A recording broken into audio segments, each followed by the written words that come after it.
हिरवं कोकण आपलं कोकण असं आपण नेहमीच म्हणतो, पण हे कोकण खरंच हिरवं राहणार आहे का, आपलं राहणार आहे का, अशी धास्ती इथल्या माणसांना वाटायला लागली आहे। याला कारण आहे कोकणात एकामागोमाग एक येणारे वीज प्रकल्प। या वीज प्रकल्पांच्या आंदोलनांनी कोकण सध्या धगधगतंय। काय आहे या आंदोलनाची धग, जाणून घेण्यासाठीच आपण प्रवास करणार आहोत रत्नागिरी आणि सिंधुदुर्गच्या किनारपट्टीचा।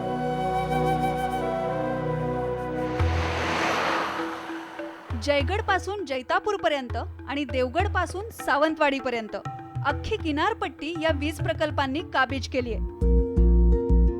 300 किलोमीटरच्या या चिंचोळ्या पट्टीत होणारे तब्बल 12 प्रकल्प।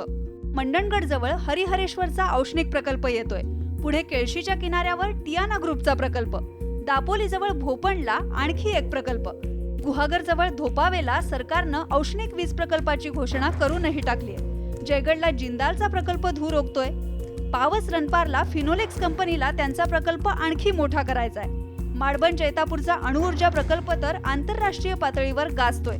पुढे देवगड जवळ मुणगेमध्ये अल्ट्रा मेगा प्लांट येणार आहे आणि त्यातच भर म्हणून की काय सावंतवाडी जवळ आसगाव धाकोरेला इंड भारत कंपनीचाही औष्णिक वीज प्रकल्प येतोय।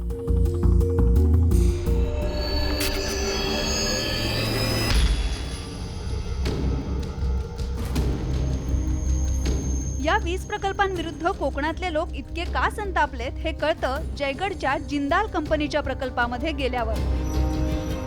दुरूनच घातक प्रदूषित वायू हवेत सोडणाऱ्या चिमण्या दिसायला लागतात आणि जवळ जावं तसं त्यांचं अजस्त्र रूप समोर येतं। जयगडच्या समुद्रात जेट्टी बांधून जिंदाल कंपनीनं कोळसा इथपर्यंत आणलाय। कोळसा जाळून इथे रोज 500 मेगावॅट वीज तयार होते, पण वीज निर्मिती झाल्यावर उरतात ते फ्लाय ॲश म्हणजे राखेचे ढीग। जयगडच्या माळावर सगळीकडे असा रखरखाट आहे। ही राख सिमेंटमध्ये मिसळली, तिच्या विटा बनवल्या तरी ती संपतच नाही। जिंदालच्या औष्णिक ऊर्जा प्रकल्पामधून इथे आणून टाकलेली ही राख आहे। ही राख म्हणजे या फ्लाय ॲशचे इथे जागोजागी डोंगर साचलेत। या राखेची जर पूर्ण विल्हेवाट लावली नाही तर ही राख पूर्ण हवेमध्ये मिसळते आणि हवा पूर्ण प्रदूषित होऊन जाते। जयगडच्या परिसरामध्ये नेमकं हेच झालंय आणि जिंदालच्या औष्णिक ऊर्जा प्रकल्पाचा हा सगळ्यात मोठा धोका आहे। नांदिवडे गावातच असं झालंय का सगळ्या गावांमध्ये? मालगुणचे डॉक्टर विवेक भिडे जिंदाल कंपनीनं इथं केलेल्या प्रदूषणाविरुद्ध लढा देत आहेत। जिंदालची जी आश आहे ते आपण बघतो की 2 डोंगरांच्या घळी ज्या मधल्या आहेत त्याच्यामध्ये खाली भिंत घालून मध्ये ती राख सोडली जाते पाण्यात स्लरी करून। आता नेमकं होणार आहे ते हेच होणार आहे। यावर्षीचा जेव्हा पाऊस पडेल तेव्हा 4000 मिलीमीटर पाणी बरसेल, त्या फ्लाय ॲशमध्ये मुरेल आणि ते जेव्हा त्यातली जी वॉटर सोल्युबल एलिमेंट्स आहेत ती घेऊन खाली खाली खाली खाली सरकेल, ते नांदिवडे गावाकडे सरकेल, नंतर नांदिवडे मळ्याकडे सरकेल आणि नंतर त्याचे दुष्परिणाम प्रत्यक्षतः 2 वर्षानंतर दिसायला लागतील आणि ते भयाकारी असणार आहेत। राखेबरोबरच या प्लांटमधून थेट समुद्रात सोडलं जातंय टर्बाईन्स थंड करणारं समुद्राचंच पाणी, कोट्यवधी लिटर पाणी। जयगड जवळच्या नांदिवडे गावचे गावकरी कंपनीच्या प्रदूषणाचे भोग सोसतायत। प्रकल्पाच्या बरोबर खालच्या बाजूला या गुरववाडीतल्या विहिरी खारट आणि मचूळ पाण्याच्या झाल्यात। इथल्या सगळ्या विहिरींवर हे पाणी पिण्यायोग्य नाही असे बोर्ड लागले। आल्यापासून ही बोंबाबोंब, माझं लग्न 65 साली झालं, परंतु पाण्याची बोंबाबोंब नव्हतं। वाढ वडिलापासून विहीर चालत आली, कुठेही विहिरीला पाणी कमी झालं तरी आमच्या विहिरीला पाणी कधीच कमी नसायचं। आता विहिरीचं पाणी आम्ही पिऊ शकत नाही। पूर्वी आम्हाला वर्षानुवर्षे पाणी चालत होतं, आंघोळीला वगैरे जेवणा खावणा सगळ्यांना चालत होतं। आता हे पाणी आम्ही वापरू शकत नाही आणि वापरल्यानंतर मसूळ पाणी झालेलं आहे, खारं पाणी झालेलं आहे, त्यामुळे आम्ही पिऊ शकत नाही ते पाणी। ते एकदम घाण आहे पाण्याची, पियाल्यानंतर खास सुटे बहुतेक माणसं आमच्या गावातली मरून सुद्धा गेली। तुम्हाला माहिती आहे 20 ते 25 माणसं मेलीच असेल। पण आता पाणी विहिरीचा शुद्ध ते लोकांनी करावा, कारण विहिरीचं पाणी सगळे काढून दुसरा कुठला जरा घाण येते ते लोकांनी बंद करावा आणि आमच्या विहिरीचं पाणी आम्हाला स्वच्छ पाहिजे। हे पाणी तिथे जमिनीत मुरतंय आणि ही जी टोपोग्राफी आहे, हा उतार आहे, ह्या उताराने सरळ गावाकडे पाणी मुरून येतं। जिंदाल कंपनीची समुद्राचं पाणी वापरण्याची यंत्रणा लीक प्रूफ नसावी आणि त्यामुळेच समुद्राचं खारं पाणी इथपर्यंत झिरपलं असावं असं या गावकऱ्यांना वाटतंय। हजारो लाखो लिटर्स रोज समुद्री पाणी घेतलं जातं. त्याने अनेक प्रकारच्या ॲक्टिव्हिटीज होतात, कूलिंग होतं आणि काही त्यांच्या इंटरनल ॲक्टिव्हिटीज आहेत. अनेक ठिकाणी पाणी सांडत असतं, स्प्रिंकलिंगही कदाचित त्याच पाण्याचं करतात, कोळशाची राख उडू नये म्हणून. ते सगळं पाणी खाली मुरलं. आज त्या नांदिवडे गावामध्ये ते आलं आणि नांदिवडे गावच्या ज्या मेन रिसोर्सेस पाण्याचे होते, सार्वजनिक विहिरी, त्या विहिरींचं पाणी पिण्याचं योग्य झालं, कारण त्यात प्रचंड प्रमाणात क्लोराईड्स आले असते. तर 2500 क्लोराईड्स आहेत पाण्यामध्ये. विहिरी तर हातच्या गेल्याच आणि आता सोन्यासारखा आंबा सुद्धा गळून पडणार आहे. या धास्तीनं नांदिवडेच्या लोकांना पोखरून टाकलंय. कंपनीच्या फ्लाय ॲशमुळे ही झाडं मोहरणारच नाहीत की काय असं वाटतंय. म्हणजे ह्याच्या चिमणीतून जे काही गॅसेस सुटतात त्याच्यामध्ये मेन गॅस आहे तो सल्फर डायऑक्साईड आहे. आणि सल्फर डायऑक्साईड हवेशी संपर्कात आला की हवेच्या मॉइश्चरमध्ये तो एकत्रित झाला की त्याच्यापासून सल्फ्युरिक ॲसिड तयार होतं आणि ते ज्या दिशेनं वारे वाहत असतील त्या दिशेनं जाऊन सेटल डाऊन होतं. आणि आमची भीती मुळात तीच आहे की असं सल्फ्युरिक आम्ल तयार होणार ते विशेषतः जेव्हा हिवाळ्यामध्ये, जेव्हा आमच्याकडे दिव हा भरपूर असतो, त्या दवामध्ये मिश्र होऊन दव ज्या ज्या भागामध्ये जाईल आणि ज्या ज्या ठिकाणी काजूच्या आंब्याच्या फुलावर पडेल त्या फुलाचं जे परागीभवनाची क्रिया आहे ती थांबेल, कारण त्या फुलाला इंजुरी होईल. आणि हे असं डहाणूला आपण अभ्यासलेलं आहे.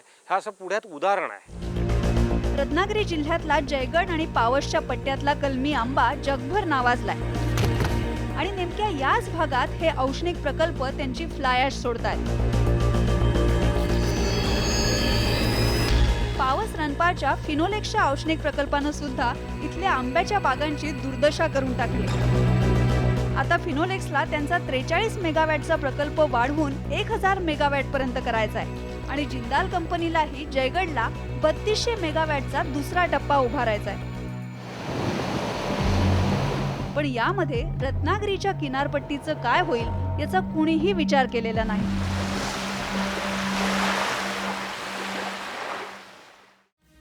ब्रेक नंतर जाऊया जैतापूर अणुऊर्जा प्रकल्पाच्या आखाड्यामध्ये आणि भेटूया साखरी नाट्याच्या आंदोलक मच्छीमारांना.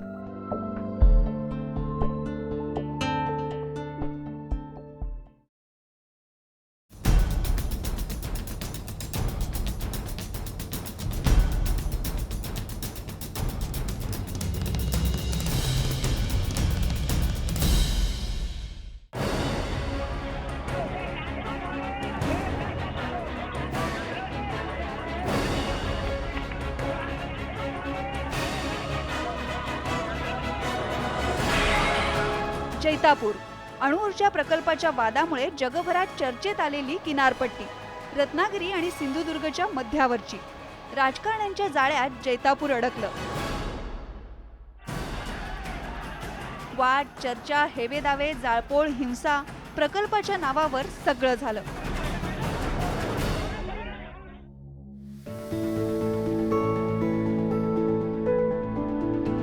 पण इथे आल्यावर दिसतो तो जैतापूरचा निसर्ग सुंदर चेहरा.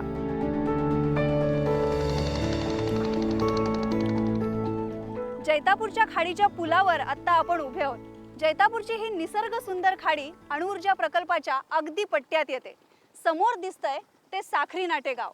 जैतापूर प्रकल्पाविरोधातल्या आंदोलनानं सतत धगधगणारं. इथूनच हे सगळे मच्छीमार मच्छीमारीसाठी समुद्रात जातात.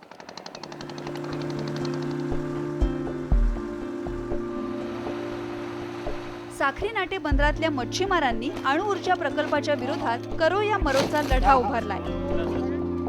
मच्छीमार नेते अमजद बोरकर यांच्याबरोबर जेट्टीवर गेलो तेव्हा ट्रॉलर्स समुद्रातून मासे भरून घेऊन आले होते. बांगडे, तारली यांचं प्रमाण जास्त होतं.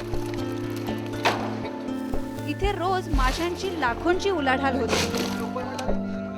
अणुऊर्जा प्रकल्प झाला तर या बंदरातला मच्छीमारीचा धंदाच संपेल असं त्यांना वाटतंय.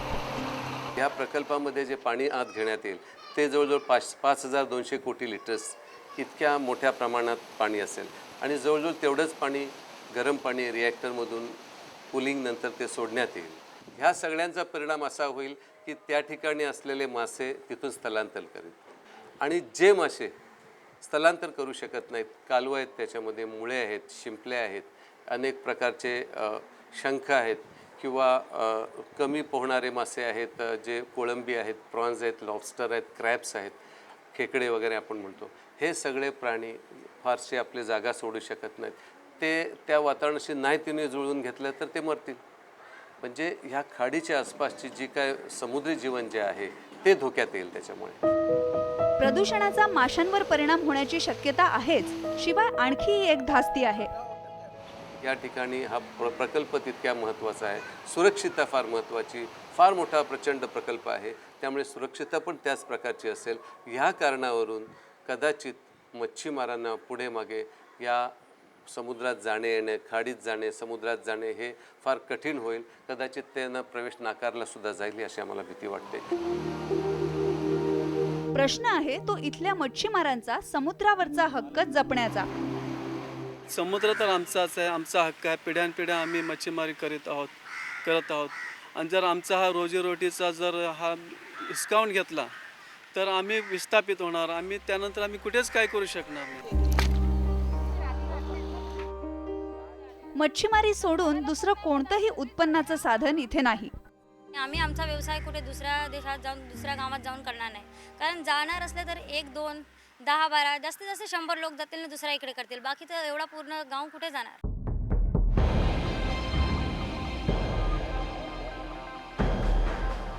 या एकाही प्रश्नाचं समाधानकारक उत्तर सरकारनं दिलेलं नाही. जैतापूरचा अणुऊर्जा प्रकल्प 9,900 मेगावॅट क्षमते एवढा प्रचंड आहे. एवढ्या मोठ्या प्रकल्पाचा मच्छीमारीप्रमाणेच इथल्या सागरी जीवनावरही परिणाम होणार आहे.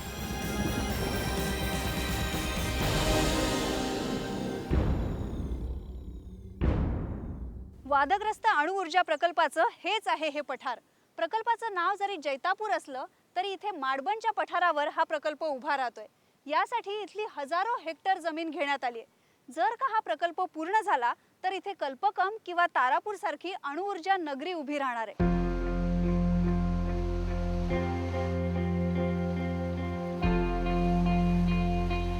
आजूबाजूच्या परिसरावर नजर टाकली तर इथलं सागरी जीवन नजरेत भरतं. समुद्राची समृद्धी दाखवणारे डॉल्फिन्सही दिसतात. National environment engineering research institute म्हणजेच निरीनं जैतापूर प्रकल्पाचा पर्यावरण अहवाल बनवलाय. पण हा अहवाल तयार करताना या सागरी जीवनाचं सखोल सर्वेक्षण झालेलं नाही. नेरीच्या रिपोर्टमध्ये तर इथल्या खाड्यांचा सुद्धा उल्लेख नाही. पश्चिम घाट समितीचे अध्यक्ष डॉक्टर माधव गाडगीळ यांनीही नेरीच्या अहवालाबद्दल काही मुद्दे उपस्थित केलेत. जैतापूरच्या प्रकल्पाबद्दलच बघा तुम्ही, नेरीच्या अहवालात त्यांनी कोकण कृषी विद्यापीठाला काही जैवविविधतेबद्दल अभ्यास करायला सांगितलं आणि जैतापूरच्या प्रकल्पाचा जैवविविधतेवर विशेष काही वाईट परिणाम नाही हे दाखवायला जे कोकण कृषी विद्यापीठाने म्हटलं होतं ते अडचणीत येणारं होतं. तर त्यांनी ते दडपलंच आहे आणि अहवाल दिलेला आहे. असं असलं तरी जैतापूर अणुऊर्जा प्रकल्पाला पर्यावरण मंत्रालयानं ग्रीन सिग्नल दिलाय आणि माडबनच्या पठारावर प्रकल्पाचं काम सुरूही झालंय. मच्छीमारी, सागरी पर्यावरण यांचं मोल अणुऊर्जा प्रकल्पापुढे मोठं वाटत नाहीये. साखरी नाटेच्या बंदरात तरीही मच्छीमारीची गजबज आहे. पुढचा हंगाम येईल तेव्हा येईल, पण आत्ता तरी जे मिळतंय ते आपलं अशी त्यांची भावना आहे.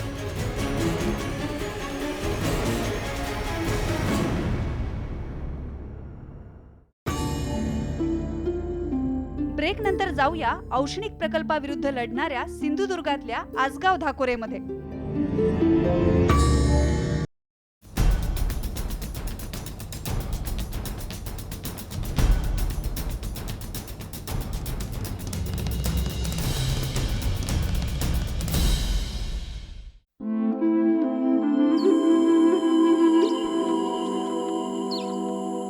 सिंधुदुर्ग जिल्ह्यातल्या सावंतवाडी जवळचं आसगाव धाकोरे.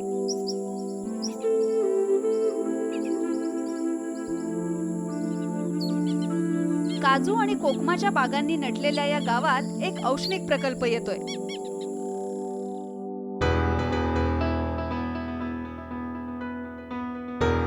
इंड भारत कंपनीला या प्रकल्पासाठी जागा हवी आहे, पण गावचे लोक जागा द्यायला तयार नाहीत. सिंधुदुर्ग जिल्हा आधीच मायनिंगचा भार सोसतोय, त्यातच सावंतवाडी जवळच्या आसगाव धाकोरेमध्ये एक औष्णिक प्रकल्प येऊ घातलाय. जयगडच्या जिंदालच्या प्रकल्पानं तिथल्या परिसराचं जे झालं तेच इथे होईल अशी धास्ती इथल्या गावकऱ्यांना वाटते. म्हणूनच कोणत्याही प्रकारे औष्णिक प्रकल्प सिंधुदुर्गामध्ये येऊ द्यायचा नाही असा निर्धार या गावकऱ्यांनी केलाय. जर आम्ही हा लढा उभा केला नाही तर पुढची पिढी धोक्यात आहे. या गावानं आजूबाजूच्या परिसरातल्या सगळ्या गावांचा पाठिंबा मिळवला आणि एक संघर्ष समिती बनवली. अतिशय वाईट परिणाम भोगावे लागणार. आंदोलनापेक्षाही कागदपत्रांचा तगादा लावून नियमांनी ही लढाई लढता येते यावर त्यांचा विश्वास आहे. आमच्या संबंध गावाची एक आम्ही ग्रामसभा घेतली. त्या ग्रामसभेत सगळ्यांनी एकमताने ठरवलं आहे की आम्हाला हा प्रकल्प नको. एकमताने इतकंच आम्हीच नव्हे तर आमच्या गावाच्या ग्रामपंचायतीच्या आजूबाजूला ज्या 25 ग्रामपंचायती आहेत त्या सगळ्या ग्रामपंचायतींनी ठराव करून याला विरोध दर्शवलेला आहे. या गावातल्या सगळ्या लोकांनी अगदी A to Z झाडून सगळ्या लोकांनी एकही एकर जमीन, 1 गुंठा जमीन सुद्धा आम्ही या कंपनीला देणार नाही असा ठाम निर्धार केलेला आहे. त्यामुळे याच्यात काही प्रश्न निर्माण होणार नाही. कोणताही प्रकल्प येण्याआधी त्या परिसराचा एक पर्यावरण अहवाल बनवला जातो. आसगाव धाकोरेच्या गावकऱ्यांनी गावातल्या जैवविविधतेचा अहवाल स्वतःच बनवलाय. पूर्णपणे जैवविविधतेचा जर विचार केला तर बाकी तुम्हाला माहितीच असेल की संपूर्ण वर्ल्डमध्ये ज्या 25 हॉटस्पॉट्स आहेत त्याच्यापैकी आपला सह्याद्री पर्वत आहे आणि त्याच्यापैकी सह्याद्रीमध्ये जे जे नमुने सापडतात ते मग ते वन्यजीवांचे असो, वनौषधीचे असो किंवा अन्य प्राण्यांचे किंवा झाडांचे असतील, हे सगळे नमुने आमच्या संपूर्ण पंचक्रोशीमध्ये आहेत. जवळपास सगळ्या वनस्पती आणि जवळपास सगळ्या प्रकारचे प्राणी या इकडच्या भागामध्ये आहेत. नुसत्या फळबागायतीवरच नव्हे तर या जैवविविधतेवर परिणाम होणार हे निश्चित आहे. रत्नागिरी आणि सिंधुदुर्ग हे जिल्हे निसर्गाचं देणं लाभलेले. आंबा आणि काजूच्या फळबागायतीचा हा प्रांत. इथे पर्यटन, फळबागायत, मच्छीमारी या उद्योगाची भरभराट आत्ता कुठे दिसायला लागली आणि म्हणूनच वीज प्रकल्प आणण्यापेक्षा अवघ्या कोकणपट्टीच्या विकासाचा पुन्हा एकदा विचार व्हायला हवा असं तज्ज्ञांना वाटतंय. एकूण सर्व वेगवेगळ्या ज्या सुरू होतात प्रकल्प त्याचे सुटे सुटे विचार केले जातात. ते सुटे सुटे विचार करणं योग्य नाही. एक समग्र विचार करून संपूर्ण 12च्या 12 प्रकल्प आले तर काय होईल ह्याचा विचार केला पाहिजे. आता उदाहरणार्थ कोळशाच्याच वरती वीज करण्याचे प्रकल्प असले ना तर एक एक प्रकल्पाचं तुम्ही कदाचित म्हणू शकाल की हवेला काही खास प्रदूषण नाही, परंतु जी सगळी भूरचना आहे त्याचा विचार करता असं शक्य आहे की जर 5-6 प्रकल्प एका भागात असतील तर काही ऋतूमध्ये त्या सगळ्यांचा धूर एखाद्या ठिकाणी खोलगट जागेत जाऊन डोंगराच्या तिथे एकत्र होऊन बसून राहील तर त्याच्याने प्रचंड हानी होईल. तेव्हा एक एक सुटा प्रकल्पाचा विचार करून असं जे सगळ्यांचा मिळून परिणाम होणार आहे त्याचा कधीच अभ्यास केला जाणार नाही. तेव्हा ते योग्य नाही. हे सगळे प्रकल्प कोकणातच का असं आंदोलकही विचारतायत. पोफळीहून 2000 मेगावॅट हायड्रोपॉवर, 2200 मेगावॅट RGPPLची, 1200 मेगावॅट जिंदालची आणि 43 मेगावॅट फिनोलेक्सची, 5443 मेगावॅट एका जिल्ह्यानं दिली. आज महाराष्ट्राची गरज 15000 मेगावॅट, त्यातली 1/3 हा जिल्हा भागवतो आणि ह्या जिल्ह्यावर लोड किती टाकणार तुम्ही? आम्हाला ह्या जिल्ह्यामध्ये आता विजेचा लोडच नको. कोकणातल्या ज्या 4 जिल्ह्यांपैकी हे जे रत्नागिरी आणि सिंधुदुर्ग जिल्हे आहेत तर ही एक चिंचोळी पट्टी आहे. एका बाजूला सह्याद्रीचा कडा आहे आणि दुसऱ्या बाजूला अथांग पसरलेला असा अरबी समुद्र आहे. तर या म्हणजे जिथे समुद्र किनाऱ्यापासून सह्याद्री हे जे अंतर ऑन ॲन ॲव्हरेज 40 ते 50-55 किलोमीटर एवढंच आहे. अशी भौगोलिकदृष्ट्या जी चिंचोळी पट्टी आहे त्या पट्टीवर दर 20-25 किलोमीटर अंतरावर असे औष्णिक ऊर्जा प्रकल्प लावणं हे अतिशय दुर्भाग्यपूर्ण किंवा दुर्दैवी आहे.